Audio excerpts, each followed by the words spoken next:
नमस्कार बंधुगण, welcome back to my YouTube channel BNT education.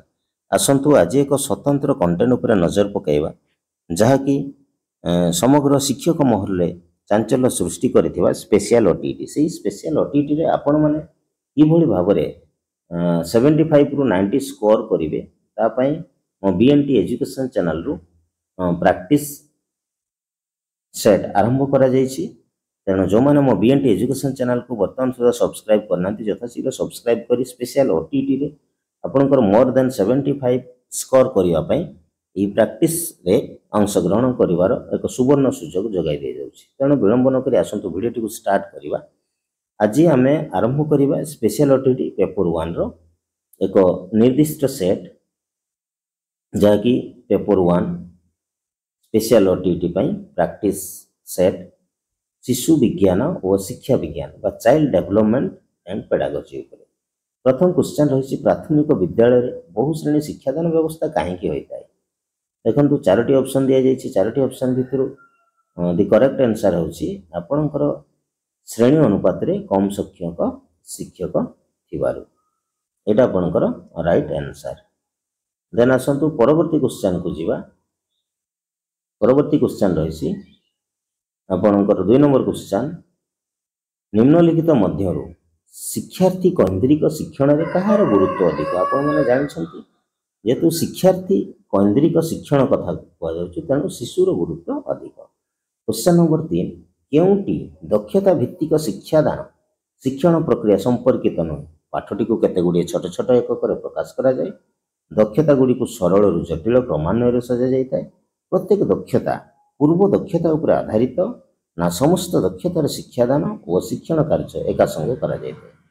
तले राइट आंसर होछि आपनकर 3 नंबर राइट आंसर होछि ऑप्शन सी समस्त दक्षता र शिक्षादान एवं आपनकर शिक्षण कार्य एक्टिविटी एका संगे करा जायते। देन 4 नंबर क्वेश्चन रही प्रवेशिका परीक्षा केउ प्रकार परीक्षण होते। समाप्ति सूचक नैदानिक गठनात्मक व्यवस्था। राइट आंसर होछि ऑप्शन डी व्यवस्था। देन परवर्ती क्वेश्चन रही केउटी परीक्षण एक साधन नुहे अर्थात टूल्स नुहे तनखी तालिका निर्धारण मापनी प्रगति पत्र गृह कार्य। राइट आंसर होछि आपनकर प्रगति पत्र बा progress report. Then next question आपनकर रही केउटी शिक्षादान शिक्षण सामग्री संपर्कित नुहे।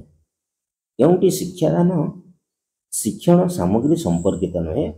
चारोटी ऑप्शन दि जाइए आपणकर शिक्षादान शिक्षण को आनंददायी करने निर्धारित समय रे विषय वस्तु समाप्त पाई शिक्षण पाई अभिप्रेरण जागृत करने वास्तव धारणा उपर शिक्षादान करने जेहेतु नुहे कहुच्छी तेणु राइट आंसर होछि आपणकर ऑप्शन बी निर्धारित समय रे विषय वस्तु समाप्त करने। 7 नंबर क्वेश्चन निरवच्छिन्न एवं संव्यापक परीक्षण लक्ष्य होछि डैश सामग्रिक विकास शैक्षिक विकास ज्ञानात्मक विकास ना आपणकर ऐच्छिक विकास। 7 नंबर राइट आंसर होछि ऑप्शन ए सामग्रिक विकास। देन क्वेश्चन नंबर 8 निम्नलिखित प्रदत्त केउ उक्तिटी सृजनशीलता संपर्कित ठीक नुहे। सृजनशीलता संपर्कित ठीक नुहे। सृजनशील सार्वजनीन सृजनशीलता मुक्त चिंता सृजनशीलता और मेलापी स्वभाव सकारात्मक संपर्क ना सृजनशीलता और विद्यालय साफल्यता पारस्परिक भाव संपर्कित नुहति। 8 नंबर राइट आंसर होछि ऑप्शन निम्न प्रदत्त केउ उक्तिटी सृजनशीलता संपर्क रे ठीक नुहे ना सृजनशीलता और मेलापी स्वभाव सकारात्मक भाव संपर्कित।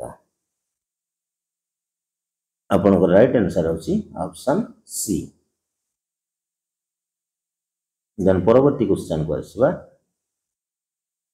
परवर्ती क्वेश्चन रही उभय पाठ्य और सहपाठ्य भित्तिक उभय पाठ्य और सहपाठ्य भित्तिक सफलता परिमापन निमंते केउ मूल्यांकन पद्धति फलप्रद। आपणकर जेहेतु सीसी रे हमर एबे इवोल्यूशन चली तेणु समव्यापक correct answer. 9 number correct answer होछि बी समव्यापक। 10 नंबर କେଉଁଟି ଏକ ନିରନ୍ତର ପରିମାପନ ନୁହେଁ? ଅଭିପ୍ରେରଣା, ଶିକ୍ଷଣ, ବିକାଶ ନା ବୃଦ୍ଧି? ଆପଣଙ୍କ ରାଇଟ୍ ଆନ୍ସର ହେଉଛି ବୃଦ୍ଧି। ନିମ୍ନୋକ୍ତ କେଉଁଟି ଏକ ନିରନ୍ତର ପରିମାପନ ନୁହେଁ? ବାନ୍ଦୁରାଙ୍କ ମତରେ ନିମ୍ନୋକ୍ତ କେଉଁଟି ପର୍ଯ୍ୟବେକ୍ଷଣ ଆଧାରିତ ଶିକ୍ଷଣର ଏକ ପ୍ରକ୍ରିୟା ନୁହେଁ? 11 ନମ୍ବର ରାଇଟ୍ ଆନ୍ସର ହେଉଛି ଆଚରଣକୁ ସଂଗଠିତ କରିବା, ମନୋଯୋଗ ଦେବା, ଆଚରଣଗତ ପ୍ରତ୍ୟକ୍ଷ ଉପଲବ୍ଧି କରିବା, ଆଚରଣକୁ ମନେ ରଖିବା, ସ୍ମୃତି ଶକ୍ତିକୁ କାର୍ଯ୍ୟରେ ପରିଣତ କରିବା ନା ଆଚରଣକୁ ସଂଗଠିତ କରିବା? 11 ନମ୍ବର ରାଇଟ୍ ଆନ୍ସର ହେଉଛି ଆପଣଙ୍କର ଅପସନ୍ ଏ ଆଚରଣକୁ ସଂଗଠିତ କରିବା। 12 ନମ୍ବର କ୍ୱେଶ୍ଚନ ଅନ୍ତର୍ନିବେଶୀ ଶିକ୍ଷା କେଉଁଥିରେ ବିଶ୍ୱାସ କରେ ନାହିଁ? 12 ନମ୍ବର ରାଇଟ୍ ଆନ୍ସର ହେଉଛି ସି ବ୍ୟକ୍ତିଗତ ଭାବେ ଶିକ୍ଷଣ କରିବା ପ୍ରତ୍ୟେକ ପିଲା ପାଇଁ ଲାଭଦାୟକ। ଏଇଟିକୁ ଅନ୍ତର୍ନିବେଶୀ ଶିକ୍ଷା ବିଶ୍ୱାସ କରେ ନାହିଁ। क्वेश्चन नंबर 13 UDL ର ଫୁଲ୍ ଫର୍ମ କ'ଣ? ନା ରାଇଟ୍ ଆନ୍ସର ହେଉଛି U for universal, D for design, for learning. UDL right answer ହେଉଛି universal design for learning. Then 14 number question ନିମ୍ନରେ ପ୍ରଦତ୍ତ କେଉଁ ଆଚରଣଗତ ଉଦାହରଣଟି ଅଭିପ୍ରେରଣାର ସର୍ବୋତ୍କୃଷ୍ଟ ଦୃଷ୍ଟାନ୍ତ ଅଟେ? ରାଇଟ୍ ଆନ୍ସର ହେଉଛି ଅପସନ୍ ବି। ପ୍ରତ୍ୟେକ ଦିନ ଶୀତାଂଶୁ ତାଙ୍କର ଇଲେକ୍ଟ୍ରିକ୍ ଗିଟାର ବଜାଇବାର ଅଭ୍ୟାସ ସମୟ 1 ଘଣ୍ଟାରୁ 2 ଘଣ୍ଟାକୁ ବୃଦ୍ଧି କରିଛନ୍ତି। क्वेश्चन थिला आपणकर निम्ନରେ प्रदत्त केउं आचरणगत उदाहरणटी अभिप्रेरणार सर्वोत्कृष्ट दृष्टांत अटे? क्वेश्चन नंबर 14 राइट आंसर होची option B. Option B. Then question number 15 निम्नोक्त मध्यरु केउं उक्तिटी शिक्षणर अर्थ को सर्वोत्कृष्ट भावे बुझाई थाए? 15 नंबर राइट आंसर होची ऑप्शन ए ज्ञान संरचना ही शिक्षण।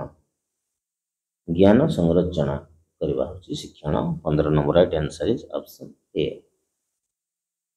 देन आसीबा 16 नंबर शिक्षार्थी मानक भिन्नता को दृष्टि रखी हमकु केउं प्रकार पाठ्यक्रम को आपणेबा को हबो? अंतर्निवेशी पाठ्यक्रम। राइट आंसर होची 16 नंबर ऑप्शन बी अंतर्निवेशी पाठ्यक्रम। देन आसीला आपनकर निम्नोक्त मध्यरु केउंटी मेधावी शिक्षार्थी मानक पई एक शिक्षा व्यवस्था नुहे? त्वरान्वित शिक्षण, क्षुद्र दल गठन कर शिक्षादान, समृद्धिमूलक कार्यक्रम एवं समर्थ दल गठन। राइट आंसर होची 17 नंबर बी क्षुद्र दल गठन कर शिक्षादान। मेधावी शिक्षार्थी मानक पई शिक्षा व्यवस्था नुहे। राइट आंसर होची ऑप्शन बी। देन आसीबा 18 नंबर केउं जोड़ीटी शिक्षणर 3 उपादान संपर्कित नुहे? आहरण मननयन, आहरण धारणा, आहरण प्रयोग, आहरण प्रयोग। 18 नंबर राइट आंसर होची ए आहरण मननयन। राइट आंसर होची।